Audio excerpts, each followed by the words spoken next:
This episode is brought to you by Blackwood Distilling. You know, at Film and Whiskey, we love a good underdog story. Well, let me tell you about Blackwood Distilling. This all started when Guinness McFadden took a long shot and won the Kentucky Derby with Country House at 65-1 odds back in 2019. He turned that victory into Blackwood Distilling with a little help from the Justins at Justin's House of Bourbon. And together they've made something special. Luxury toasted bourbon and the first ever triple-barreled toasted rye, both at barrel strength. We're talking about deep, rich flavors, creamy bodies, and that classic Kentucky warmth. If you're a bourbon or a rye guy, you're going to want to check out Blackwood. Batch 4 of their bourbon and batch 3 of the rye are hitting shelves in Kentucky, Florida, Texas, Washington, and Wyoming right now. More states coming soon, so head over to blackwooddistillingco.com. That's blackwooddistillingco.com. Hit that shop button and get your hands on a bottle. Thanks, Blackwood. My dad works in B2B marketing. He came by my school for career day and said he was a big ROAS man. Then he told everyone how much he loved calculating his return on ad spend.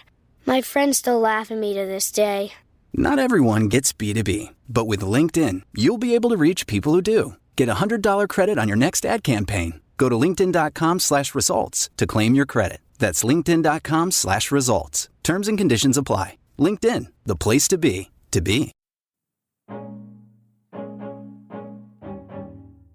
On today's Film and Whiskey, we are wrapping up Season 8 as we crown the champion of all champions. This is the Film and Whiskey Podcast.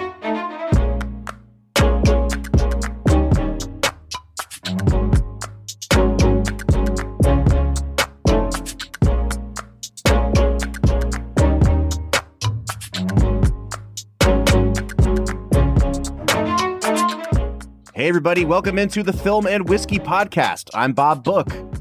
I'm Brad G. And Brad, it is the final bonus episode of Season 8. Bonus episode.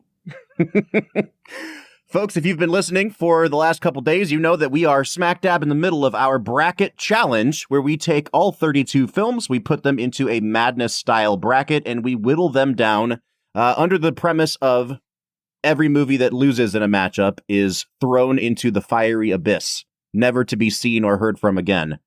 So this is serious business, Brad. Extraordinarily serious. As we know, Americans take competition very seriously. Mm-hmm. And so ranking things, whittling it down, watching things get thrown into the fiery furnace. Yeah. It's what we all love and adore as Americans. Fighting to the death is just in our DNA, you know? Yeah. And we have... And if that's true, then I'm pretty sure The Fugitive is going to win this year's bracket. Because what better exemplifies the American spirit than proving other people wrong as you fight for your very existence? So we have whittled it down to 8 films. So we're going to get through the round of 8, the round of 4, and then the championship. While we do it, we're going to talk about a few of the remaining whiskeys from our top 5 whiskeys of the season. Brad, before we even dive in, I do want to talk just really, really quickly about our number 3 whiskey of the season. So on the last episode, we did number 5 and number 4, which were Old Pulteney 12-Year and Green River Foolproof. Whiskey number 3 is the whiskey that I mentioned I don't have a sample of left. We had a really, really small sample. I believe it was provided to us by your friend Wes, and it's called Saints Alley The Nobleman Rye.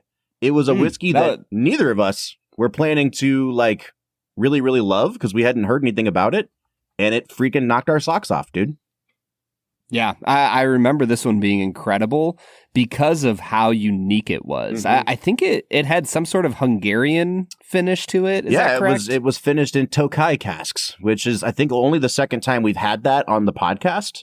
It's such a rare thing to finish whiskeys in.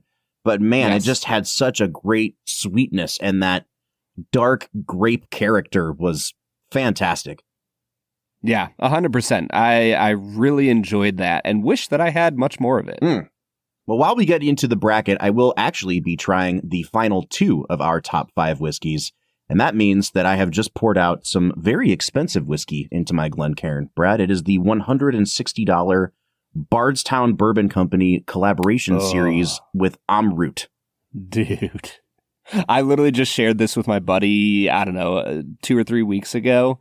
And we actually did what they intended for us to do because Bardstown sent us the source material. Mm-hmm. Like we had a small bottle of Amroot whiskey. And so we drank that. Then we drank the Bardstown Fusion. And it was just an incredible experience.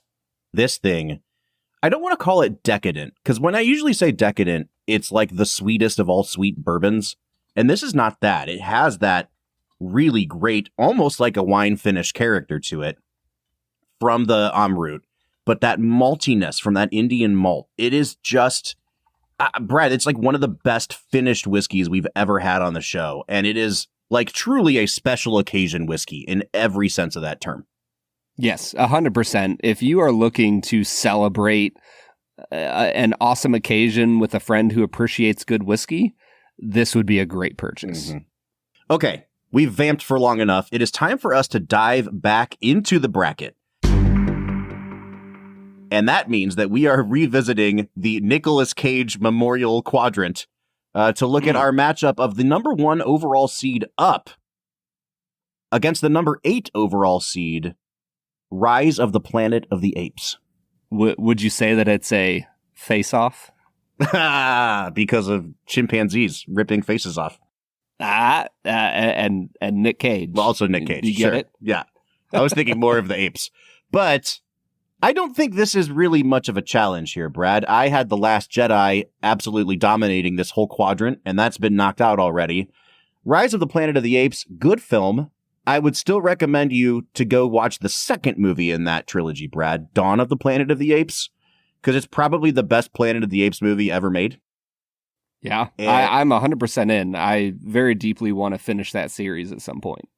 Well, unfortunately, one of the films from that series will no longer be available because it's getting removed from existence by Up, unless I'm really reading the room wrong here.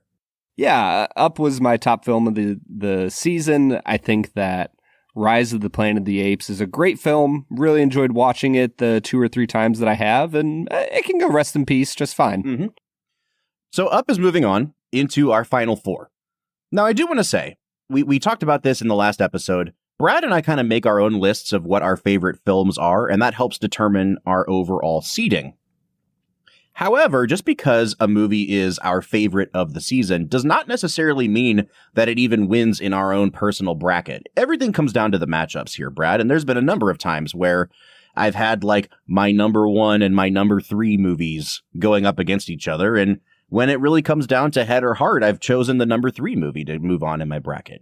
There's been a number of times where like both of our number 1 films just get knocked out in the course of doing these episodes. So just because Up is Brad's number 1 seed, I have no idea if you had it winning your bracket or not, Brad, but I think that it's not a foregone conclusion necessarily that movie is going to be appearing in the finals. And that's what makes these episodes fun for me. Not at all, Bob. And I will say this. My bracket is doing pretty good so far. One of my final 4 is in there. So how's your bracket doing? I am 0 for 1 on the final 4. Now, Bob, I will say one last word about The Last Jedi. I don't think we have ever had a movie seeded so low that was picked by one of us as our second favorite film from the season. How does it feel to go from this is my second favorite film to seeing it in the 24th seed of the bracket? I guess a more appropriate way of asking that question is to say, how does it feel to have a film that I genuinely really like get tanked so hard by a 0 out of 10 score by my co-host? Yeah, that's a great rephrasing, Bob. Can you answer the question? It feels pretty Brad. Not gonna lie. This wouldn't have won my bracket anyway, and it didn't in reality. But I just think that movie deserves a little bit more than the overly harsh 0 out of 10 score. I don't know if it's overly harsh, Bob. I mean, I know that our scale is 0 to 10. I think I would have given it a lower score if possible. I actually think that is a perfect segue into talking about one of our Filmy awards. Folks, at the end of every season, we give out these fake awards. Some of them are solely based on the scores we gave the movies. And the first of those is a movie that we will call the most overrated film. Now, this is where we we take the IMDb score for a film, we look at the score that Brad and I gave on average, and we determine which one has the biggest gap. Specifically, where the IMDb users rated it more highly than we did. Now, Brad, the caveat for this and at least one other award is that The Last Jedi absolutely ran away with it. Because, once again, you gave it a 0 out of 10. Sure did. So yeah, it makes for an interesting year for these awards. Excluding The Last Jedi, and I can see that you're in this document, so you're probably looking at it already. Excluding The Last Jedi, Brad, can you take a guess as to what other movie is the most overrated of the year? That is a good question. You gave Endgame a pretty low score. I think I gave it close to what it's at on IMDb. But I feel like Endgame would probably be my guess. Other than Robin Hood, Prince of Thieves, because that's a perfect film. So Endgame was actually way down the list of most overrated. We were off by 1.4 points. That has an 8.4 on IMDb. We only gave it a 7 on average. But there's quite a few other ones that we had spicy takes on, none more so than the 2013 Disney animated film Frozen. Oh, yeah. Freaking Frozen, man. Frozen has a 7.4 on IMDb, and we gave it a 5 out of 10 on average. We were pretty harsh with that, weren't we? We really were. Okay. Yeah, that totally makes sense. Well, while we're here, Brad, we might as well give out one more award, and it's the one that we call Most Divisive. Now, this is the one where you and I, in particular, had the most variance in our own scores on a movie. Once again, it is The Last Jedi, which I don't know that it's going to ever be possible to have more variance between my 9.5 out of 10 and your 0. Yeah, that one will most likely go down in time as the most divisive film we have ever reviewed. Now, there are 2 films, aside from The Last Jedi, that are tied for most divisive. So, I want to know, first of all, can you get one of them? But I'd like to see if you can get them both. Endgame's got to be one. No. Because it's not. No. Really? What did you give Endgame? I gave it a 6. Okay, and I gave it an 8.5? Let's see. You gave it an 8. 8 out of 10. Okay. Yeah, I was thinking 2 is a decent gap for us. 2.5 is pretty far. Man, what? Shrek, perhaps? No. Man, you are striking out. Oh, geez. Yeah, Bob, I honestly don't know if those 2 aren't there. I know that you and I are pretty far off on those. I don't know, Men in Black, Independence Day, something from that area. Robin Hood, Prince of Thieves is one of them. I gave it a 5 out of 10. You gave it an 8. Ooh, what a great film. I just kind of wonder if you got really drunk before watching that movie. It would be much more fun if you were really drunk. Yeah, I did not drink anything while watching that film. I was just drawn in by Kevin Costner's beautiful locks of hair. Well, the second one is one that you also won't be surprised by, and it's Star Wars Episode 1, The Phantom Menace. Oh, what a great film. A movie that I gave a 6 to, and in retrospect is like a 4.5, and I just didn't want to hurt your feelings. But now that you've given The Last Jedi a 0, I can very easily say The Phantom Menace sucks significantly worse than a 6 out of 10. No, the 6 out of 10 is the lowest that you should ever go for Phantom Menace. Fun fact, Bob. You often will come across more harsh on things, but then you consistently bend to my desires and like what you think I'm going to think about you. You should just not give a rip. That's true. I should take the Brad G approach. Yes, I'm telling you, man, it is so much more freeing when you don't think about what others will, their response to your actions. Because you're only responsible for you, Bob. You are not responsible for my response. That's true. I wish I was, but I'm not. Okay, Brad, we are moving down into the Jessica Chastain quadrant here, where we're looking at the number 4 overall seed, Toy Story 3, up against the number 5 seed, American Sniper. These movies were pretty much neck and neck in our final rankings. I have already said, though, Toy Story 3 was my number 1 film of the season, and it did absolutely skate by American Sniper for me in this quadrant. Yeah, This is a tough one because I truly love American Sniper. I really like Toy Story 3 a lot. And I've always liked Toy Story 3. I remember watching it at the drive-in back in, what was that, 2010? 11? Mm-hmm. Yeah, like I remember watching it and being absolutely blown away. I think that on my revisit, there's enough other Pixar films that are right at that elite level that I would put above Toy Story 3 that I think I'm going to move American Sniper on because it offers so much more within the genre of modern warfare films and a commentary on what it takes to operate in the current era of war. I think that American Sniper is worth moving on ahead. So let me ask this, Brad. We did our Pixar tier ranking. I'm pretty sure Toy Story 3 was in that like S tier for us of Pixar. But if you were just doing personal, like, here's my Pixar ranking, what would you have above it? Obviously, Up would be above it. Yes, I would have Up, Toy Story, probably Toy Story. No, maybe at least Toy Story 2. Maybe not the first one. Monsters Inc. I would put above it. Okay. Yeah, Toy Story 3 would probably fall anywhere from 4th to 5th for me. Man. Cars 2, Well, obviously. The good dinosaur, you know. Yeah.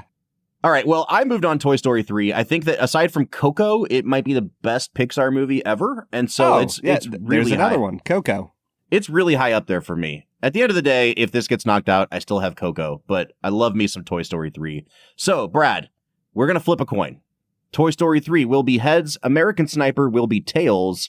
Go ahead and do the coin flip. Oh, man. Bob. Toy Story 3 has been sniped off of its pedestal. Bradley Cooper is moving on. Not the first child that Bradley Cooper has sniped. Dude, what a horrific scene. You sound really excited about it for being horrific. You're like, oh, dude, what a horrifying thing. The Bill Hader on SNL. Oh, yeah. It sounds That's like you're really terrible. excited. Tell me It sounds more. like you're really excited. Okay, we are moving up into the upper right quadrant, which was the Who Memorial? The Billy Crystal. Billy Crystal. I almost said Danny DeVito. I have no idea what I'm doing. Basically the same person. You know. And we're looking at the number 2 overall seed, The Fugitive, up against our number 7 seed, The Avengers. Now, Brad, this is where things get spicy for me, because I did select The Avengers to move on here. Not because I think The Avengers is a great film, but in lockstep with what you were saying about me earlier, every time we have Patrick Willems on the show, he gets so excited about stuff. And he says, this movie rules. And I say, I believe you, Patrick. I believe that the movie does rule. I think The Fugitive is like a really, really good movie. But it's like an 8.5 for me instead of a 10. Sure. And I think it's a little inflated in our final scores. I think I gave it a 9.5 on the episode. So I think I'm trying to course correct here a little bit. If I had to choose one to just watch forever, I think I'd probably pick the first Avengers. It's a good movie and it's a really good superhero movie. So I'm speaking my truth and I'm moving on the Avengers. Yeah, you are. Let's go, Big Daddy. Speaking your truth. I think The Fugitive is just the better film. Oh, yeah, I can see that. I think within the world of cinema, like, sure, Avengers is a really fun, really competently made, exciting action adventure film. But I think The Fugitive tells the better story. It has better characters. It has just a more fun, exciting, suspenseful adventure that you go upon. I really love The Fugitive. I think especially the way that they tell the story, starting from a place of you barely know anything about Harrison Ford's character, and then you slowly learn more about him as you go on the chase. It's just an incredible film. So I'm moving The Fugitive forward here. All right, so once again, we are at odds. That means The Fugitive is going to be the number 2 seed and heads. And the Avengers as the 7th seed will be tails. Brad, flip that coin.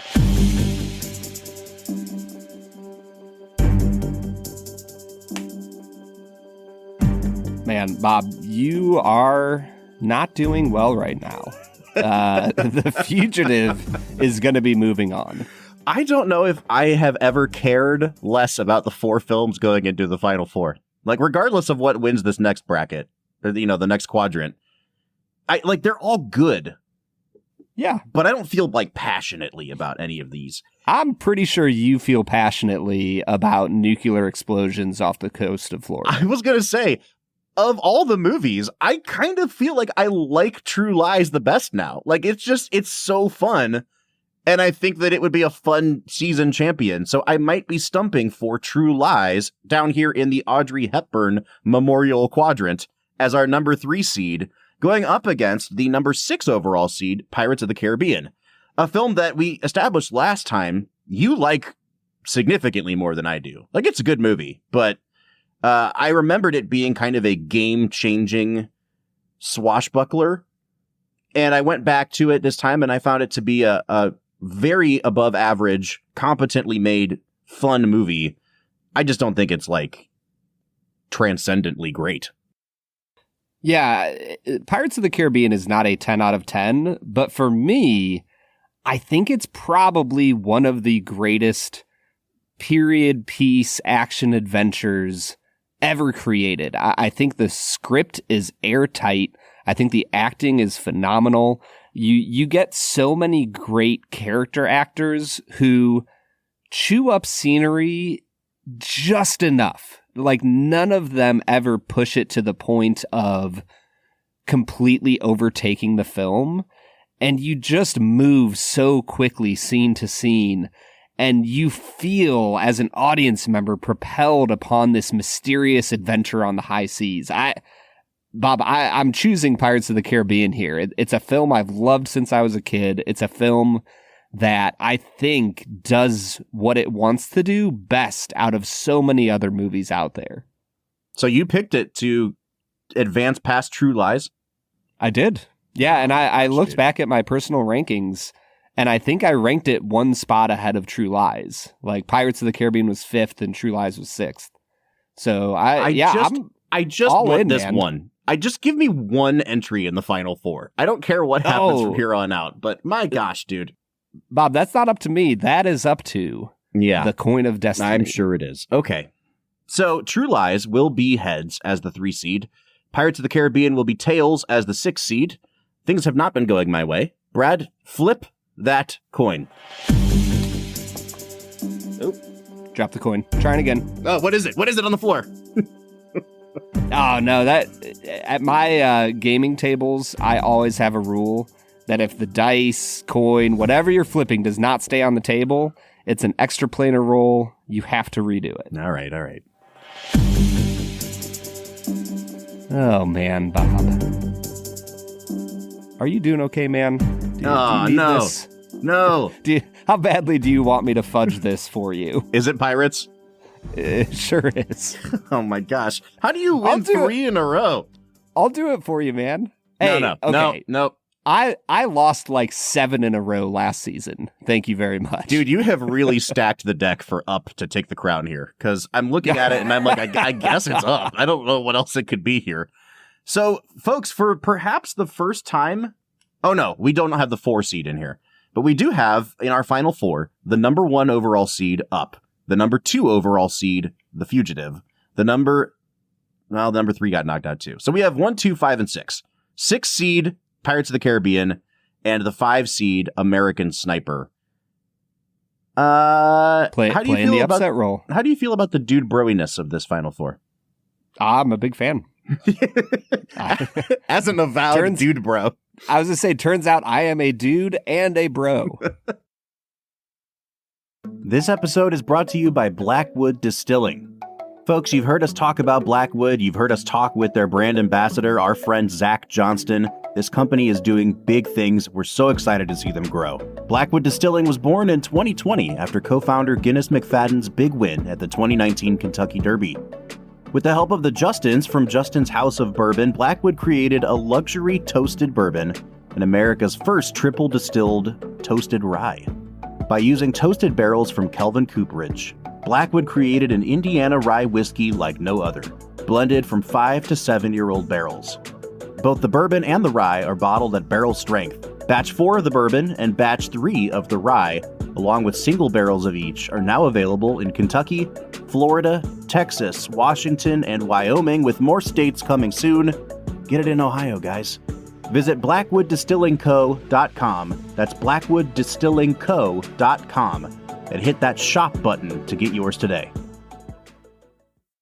This podcast is supported by FX's English Teacher, a new comedy from executive producers of What We Do in the Shadows and Baskets. English Teacher follows Evan, a teacher in Austin, Texas, who learns if it's really possible to be your full self at your job, while often finding himself at the intersection of the personal, professional, and political aspects of working at a high school.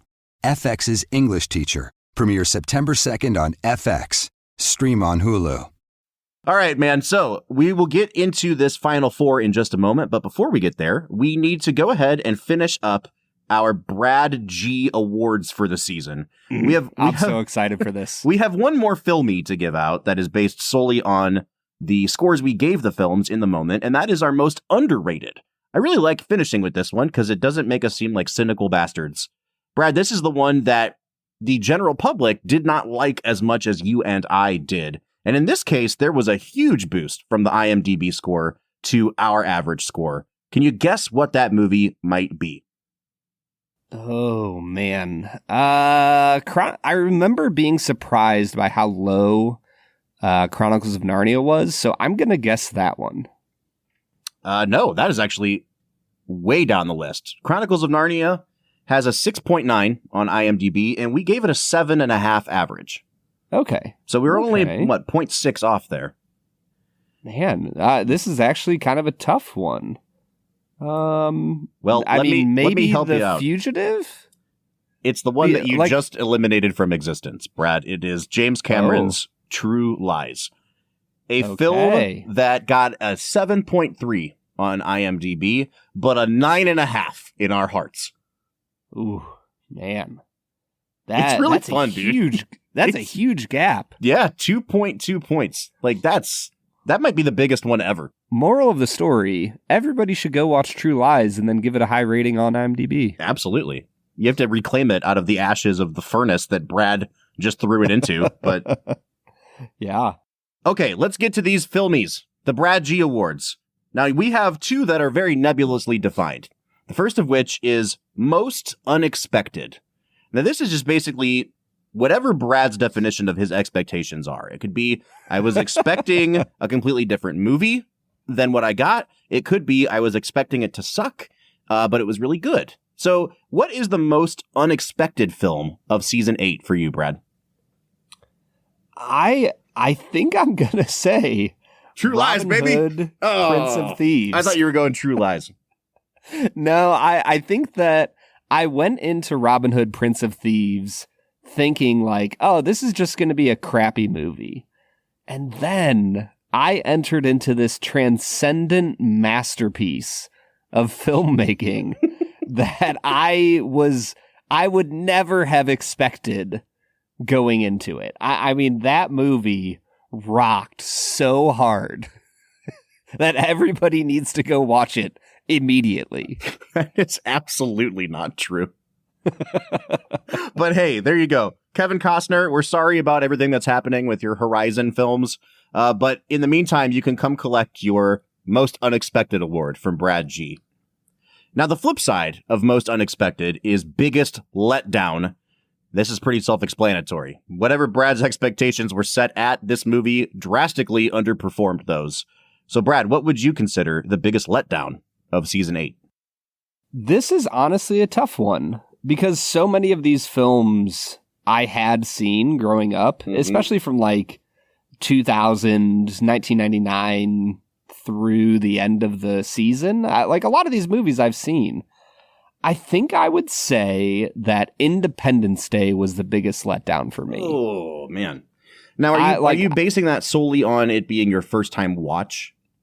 Yes. Okay. Like, I went into that with these expectations of this is Will Smith's transcendent performance, and it's this incredible space invasion movie that, like, is just the most America thing you've ever seen, and and the greatest action film of all time. And, like, those were kind of the stories I heard about Independence Day.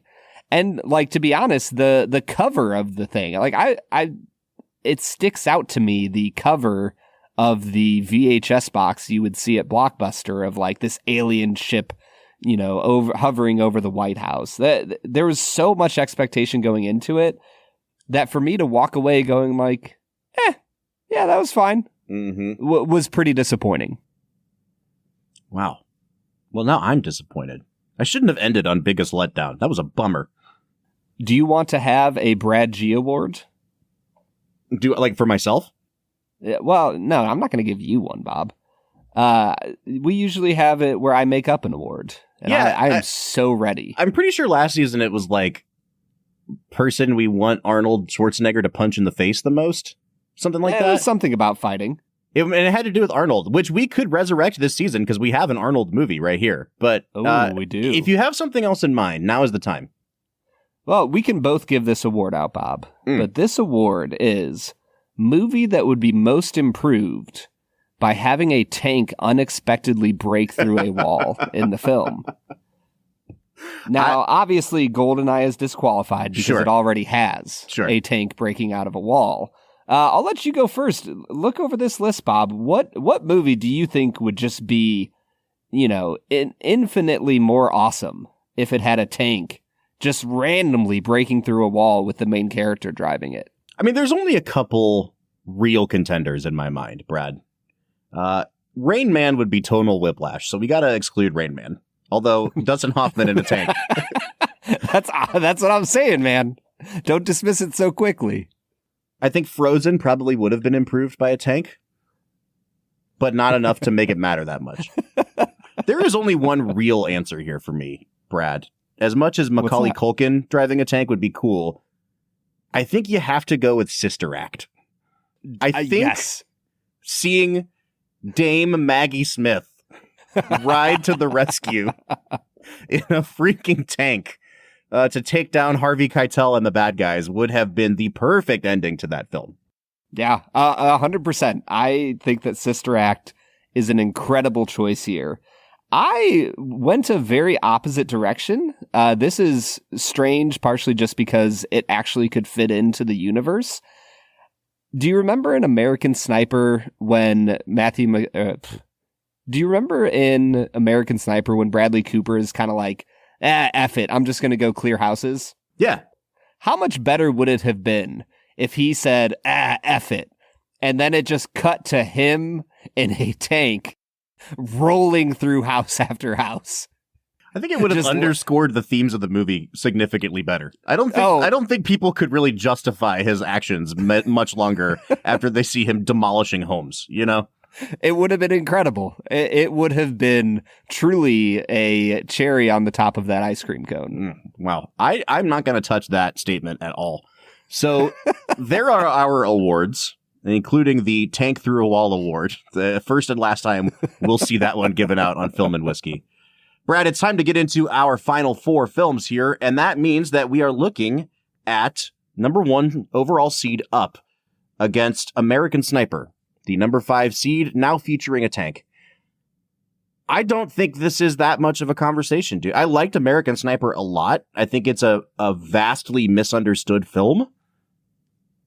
Up is just better. 100%.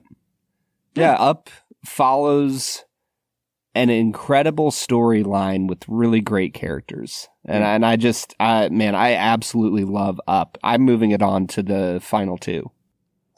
Now, I will say, Up is a movie that I gave an 8.5 to.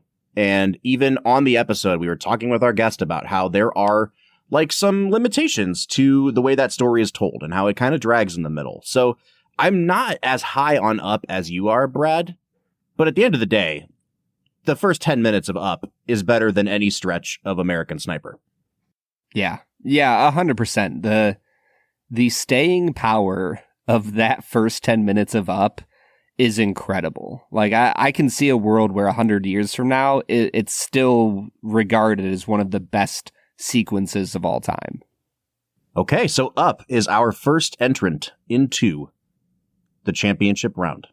And that means that we're going over to the right side of the bracket for a face-off of Harrison Ford and Johnny Depp. And Brad, if that happened in real life, I know exactly who would win that fight. Harrison would beat the living tar. Just absolutely wreck Johnny Depp, dude. Oh, man. Yeah, Johnny Depp is one of for me, he's like the epitome of weirdness that Hollywood represents, where you just don't kind of know what happens to people when they get famous, but they definitely get weird. They sure do. And then you got Harrison Ford, who's just like, I'm going to be grumpy. I'm going to smoke weed, and I'm going to ask for you to leave me alone. I was going to say, he's been grumpy like since he was 20, I'm pretty sure. I'm with it, man. I'm grumpy. He's the patron saint of people like me. Okay, so it's The Fugitive up against Pirates of the Caribbean. Once again, I think The Fugitive is like slightly less good than we made it out to be on the episode, but it is leaps and bounds better than Pirates of the Caribbean to me. This was one of the most difficult matchups for me because I did not grow up watching The Fugitive. I didn't see it until I was probably like 22, 24.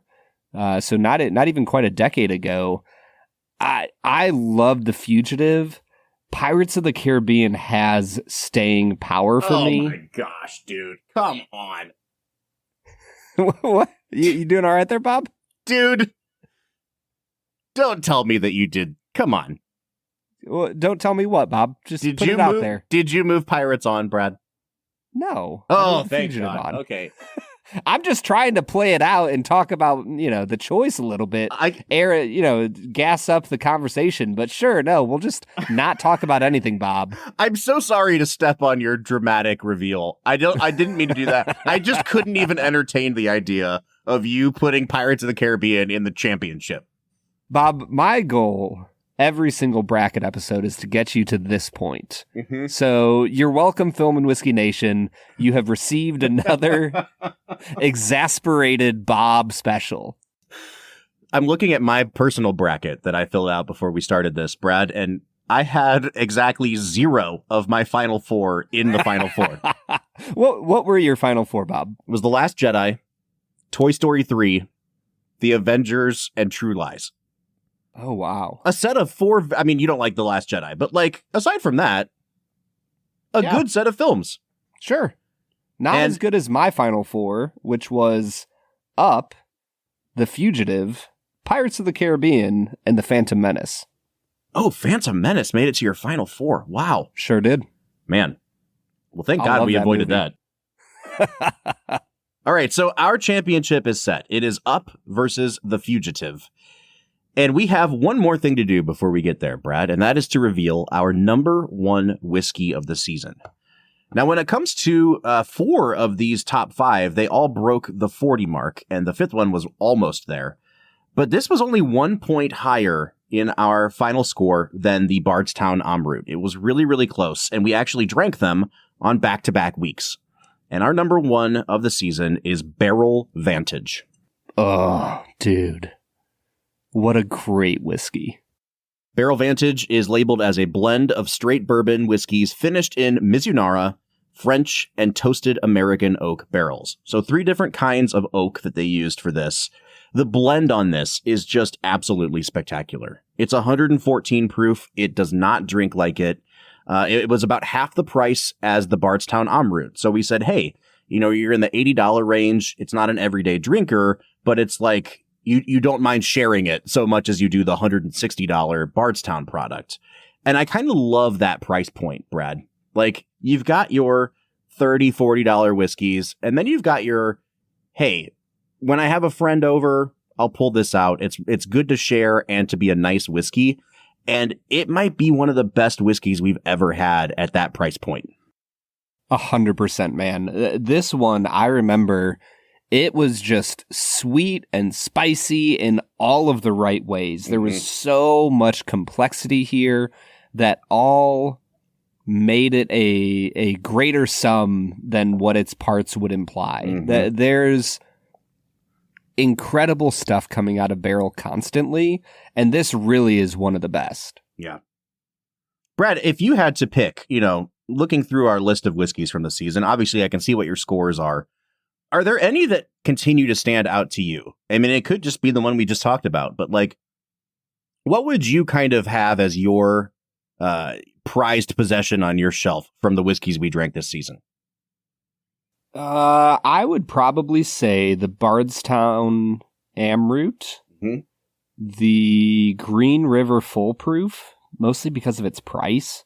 Yeah. And the Barrel Vantage. Those three just really stuck out to me as really incredible whiskeys. I'm trying to think if there's any other ones that really stuck out to me, but those three especially, man. We went on a really great run there. 3 weeks in a row, I think. The whiskeys I just said, we drank 3 weeks in a row. So that was just maybe the best stretch of whiskey that we have ever drank on the Film and Whiskey podcast. Yeah, dude, I'm with you there because, and especially we factor in value. So you've got the Green River Full Proof at about $40. You've got Barrel Vantage at about $80. You've got Bardstown Amroot at $160. It's like, here's all three whiskeys that you ever need at all the price points we could probably recommend things at. If we just threw a $20, Rebel 100 in there, there's your whiskey shelf, folks. Get those 4 bottles and you're good to go. Yeah, 100%. Here's something that's wild, Bob. I was just looking at our scores for the whole season, and you our palates may have merged because your average score for every single whiskey was a 35.19, and mine was a 35.20. We did it, man. Our palates have become one. That's crazy, dude. Let's look at our movie average. I gave our movies for the season an average of a 7.22. You gave them a 7.44. So you were a little bit higher than me.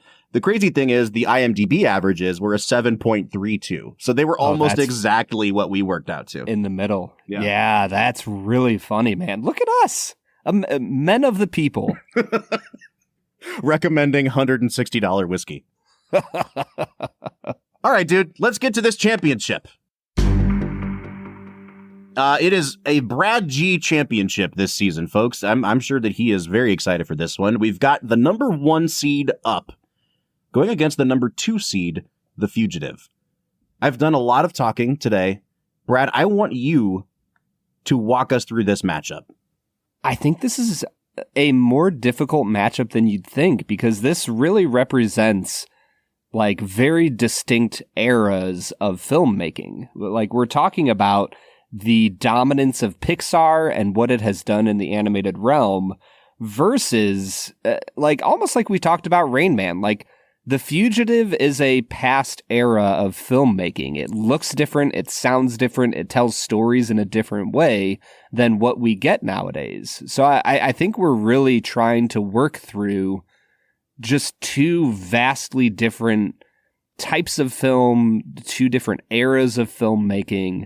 I don't know, Bob. Where are you going when you look at these two movies against each other? Sometimes it's best to just go with your immediate gut reaction, and my gut would say Up. When I start thinking about it, though, and I am known to be an overthinker, no, I see the case for The Fugitive. It's a really good movie, dude. It's not my favorite Tommy Lee Jones. It's not my favorite Harrison Ford. But you're right in that it's a relic, but it's also like the kind of template that we should get back to with our action films, with our thrillers. It's just a great manhunt movie. And there's part of me that just wants to make it a coin flip. You know what I mean? Like, if we both land on Up, I feel like that really deflates the competition here because I'm with you in that it is a much closer competition than we might let on, Brad. Yeah, 100%. I'm looking right now. I don't think The Fugitive is in the IMDb top 250. It is not. Which is a little bit wild considering that Up is the number 112th. So it's movie number 112 on the IMDb Top 250. Bob, I think I'm leaning towards Up as well. Like, I truly, usually with my seasons, I do pick a winner, but my top two, I think I always come into it open for either of them winning. Now, usually, I don't have that luxury when we hit the top two, because usually you've whittled it away. This year, like, Up and The Fugitive were my two top choices. So at this point, I get to just sit back, Bob. I'm okay with either of these. Do you want to make it a coin flip? Like, do you think you're cheating Up if we just make it a coin flip here? Oh. I think I'd be disappointed if Up didn't win. Okay, well then I think we have settled, folks, in a very amicable way. We are not going out with a bang, but with a whimper. Two movies that feature guys falling from great heights off of a waterfall. Man, look at you. What a great pairing. This is the Let's Make It a Double of the season, folks. It really is. It would be a very tonally whiplash night, but I think you'd have a great time. I think Up is the season 8 champion.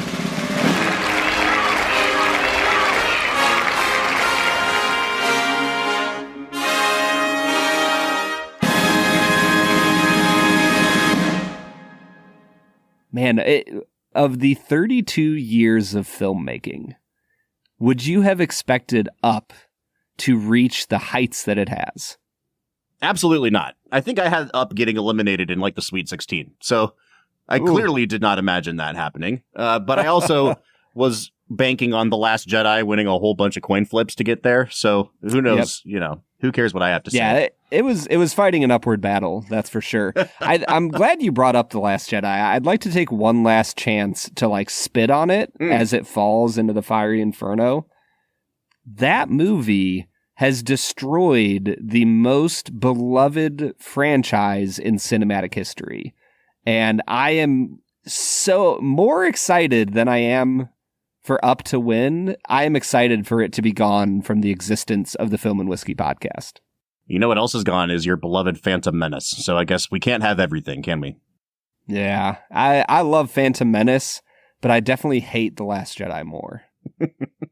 All right, folks, there you have it. Up is our season 8 champion. Did we get it right? You can let us know what won your personal bracket by finding us on any of our social media accounts: Facebook, Twitter, Instagram, TikTok, YouTube, and Brad's favorite, LinkedIn, at Film Whiskey. I just don't know why we're on it. I mean, why not? It doesn't cost us anything, you know? Oh, I love it, man. If you want to join the conversation, if you want to let us know what your winner was, jump onto our Discord, join the conversation. You can find a link to our server at the end of every single one of our show notes. Folks, over the next few weeks, you'll be getting some bonus episodes to tide you through the off season here. We're taking a month off from recording, but we've worked ahead a little bit and we've got some bonus episodes to plug in, some of them featuring some pretty spectacular guests, at least one the preview of season 9, which, spoiler alert, we still haven't landed on our theme for season 9. So it is as much a surprise to us as it is to you. We're really excited to continue doing the Film and Whiskey podcast. Brad, I don't know that I ever would have expected that we would have made it through 8 seasons of this thing. Yeah, I still remember finishing season 1 and being like, man, this is like a really fun little hobby. I'm glad that we got this started. And here we are, basically 5 years after that. I am blown away by how much fun this has been to watch it grow, to see the audience grow. And I'm just so thankful that we have this opportunity to show the world that you can disagree on movies and still be friends. You can disagree on whiskeys and still be friends. That there is a place where it is safe for all of us to have our own wrong opinions. And on that note, folks, we're going to sign off for season 8. Once again, we do want to say thank you to Blackwood Distilling Company. They have sponsored these last few episodes. And guys, if you haven't checked them out yet, go get yourself some Blackwood Distilling Company whiskey, because it is truly incredible. We'll be featuring more of Blackwood in the coming months, especially as we have in many, many seasons past, by bringing on their global ambassador, Zach Johnston, as a guest host. So stay tuned for more of us. Stay tuned for more of Blackwood. We will see you guys in season 9. So signing off, I'm Bob Book. I'm Brad G. And we'll see you next time.